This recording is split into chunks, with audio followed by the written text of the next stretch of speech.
9वा महिना लागून 15 दिवस उलटून गेले, पण माझे लेबर पेन येण्याचे काहीच लक्षणं दिसत नाहीयेत. आता मला तर वाटलं होतं, की मी पूर्ण प्रेग्नन्सी एवढी ॲक्टिव्ह राहिली आहे, की मला लेबर पेन लगेच नॅचरली येऊन जातील. आता मी जरी माझ्या प्रेग्नन्सीचे हे दिवस मोजत असले ना, तरी सुद्धा जेव्हा जी गोष्ट मला मिळणार आहे, ती तेव्हाच मिळून राहणार. त्यामुळे आता सध्या तरी मी माझी प्रेग्नन्सी एन्जॉय करतीये. आज सकाळी सकाळीच मम्मीला छान असं सरप्राईज दिलं होतं हे भांडं देऊन. कारण आहे ना, मम्मीला हे भांडं केव्हापासून पाहिजे होतं, जे की तिला दही साठवण्यासाठी हवं होतं आणि ते काही तिला मनासारखं मिळत नव्हतं.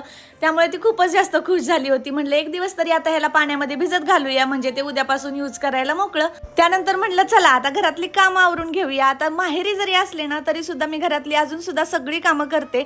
आता बऱ्यापैकी गोष्टी मम्मी काय मला करू देत नाही, पण तरी सुद्धा मी पूर्ण प्रेग्नन्सी ॲक्टिव्ह राहिलेली आहे. सगळी कामं जी मी पहिल्यापासून करत आली आहे ना, ती मी आत्ता सुद्धा ह्या शेवटच्या महिन्यात येऊन मला ती सवय मोडायची नाहीये. आता आजच्या काळामध्ये ना, किती जरी ॲक्टिव्ह राहिला आणि किती जरी कामं केली, तरी सुद्धा नॉर्मल होईल की सिझेरियन होईल हे शेवटच्या क्षणापर्यंत आपण तरी काय सांगू शकत नाही. आणि माझं सुद्धा काय होईल हे मला सुद्धा माहीत नाहीये, पण तरी सुद्धा मी नेहमी पॉझिटिव्ह विचार करत राहते. असो जे होईल ते होईल, शेवटी चांगलंच होणार आहे. Okay, bye bye.